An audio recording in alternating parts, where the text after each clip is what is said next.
ಈಗ ಮನುಷ್ಯರ ಮೇಲೂ ಕೂಡ ದಾಳಿ ಮಾಡೋದಕ್ಕೆ ಹೆಸರೇ ಇರುವಂತ ಪರಿಸ್ಥಿತಿಗೆ ತಾವು ಬಂದುಬಿಟ್ಟಿದ್ದೀರಿ. ಹಾಗಾದ್ರೆ ಇರಾನ್ಗೆ ಈ ರಾತ್ರಿ ಕರಾಳ ರಾತ್ರಿ ಆಗಲಿದೆಯಾ? ಮತ್ತೆ 100 ವರ್ಷ ಹಿಂದಕ್ಕೆ ಹೋಗುತ್ತೆ ಇರಾನ್, ಮತ್ತೆ ಎದ್ದು ನಿಂತ್ಕೊಳ್ಳೋದಕ್ಕೆ ಸಾಧ್ಯ ಇಲ್ಲದೆ ಇರೋ ಅಷ್ಟು?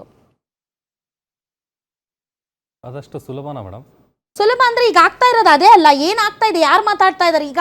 ಒಂದಂತೂ ಒಂದು ಸೂಚನೆ ಅಂತೂ ಟ್ರಂಪ್ಗೆ, ಮೊದಲಿಗೆ ಇವ್ರು ಏನಾದ್ರು ಪರಮಾಣು ಕಾರ್ಯಕ್ರಮ ಮಾಡ್ತಾ ಇದ್ದಾರೆ, ಅದೆಲ್ಲ ಕೋತಿ ಕೈಗೆ ಮಾಣಿಕೆ ಕೊಟ್ಟಂಗೆ ಆಗ್ಬಿಡುತ್ತೆ. ಇವ್ರು ಏನಾದ್ರು ಪರಮಾಣು ಕಾರ್ಯಕ್ರಮಗಳನ್ನ ಮಾಡಿ ಬಾಂಬ್ಗಳನ್ನ ರೆಡಿ ಮಾಡ್ಕೊಂಡ್ಬಿಟ್ರೆ ಯಾರ ಮೇಲೆ ಅವ್ರ ಮೇಲೆ ಹಾಕ್ಬಿಡ್ತಾರೆ ಇವರು. ಸೊ ಇವರಿಗೆ ಈ ಒಂದು ಕಾರ್ಯಕ್ರಮವನ್ನು ಮಾಡೋದಕ್ಕೆ ನಾವು ಬಿಡಬಾರ್ದು ಅಂತ ಏನು ಇಡೀ ವಿಶ್ವದ ಮುಂದೆ ಹೇಳಿದ್ರು. ಅವಾಗ ಎಲ್ಲರೂ ಒಪ್ಕೊಂಡಿದ್ರು. ಸ್ಟಾರ್ಟಿಂಗ್ ಓಕೆ, ಪರವಾಗಿಲ್ಲ ಅಂತ ಅನ್ನಿಸ್ತಾ ಇತ್ತು ಮೇಲ್ನೋಟಕ್ಕೆ. ಬಟ್ ಯಾವಾಗ ಇವರು ಈ ಯುದ್ಧವನ್ನ ಹಾಗೆಯೇ ಮುಂದುವರಿಸ್ಕೊಂಡು ಬಂದ್ರು, ಇವರಿಗೆ ಕ್ಲಾರಿಟಿ ಇಲ್ಲದೆ ಇರೋ ರೀತಿ ಇವತ್ತು ನ್ಯಾಟೋ ದೇಶಗಳು ಅಮೆರಿಕವನ್ನ ಕೈಬಿಟ್ಟಿವೆ. ಯಾರೂ ಕೂಡ ಆತನ ಸಪೋರ್ಟ್ಗೆ ಬಂದಿಲ್ಲ. ಅಂಗಲಾಚಿ ಬೇಡ್ಕೊಂಡ್ರು, ಬನ್ನಿ ನಾವೆಲ್ಲ ಹಾರ್ಮುಜ್ ಜಲಸಂಧಿಯನ್ನ ಮುತ್ತಿಗೆ ಹಾಕೋಣ ಅಂತ ಹೇಳ್ದ. ಆದರೆ ಯಾರು ಕೂಡ ಆತನಿಗೆ ಸಪೋರ್ಟ್ ಮಾಡಲಿಲ್ಲ.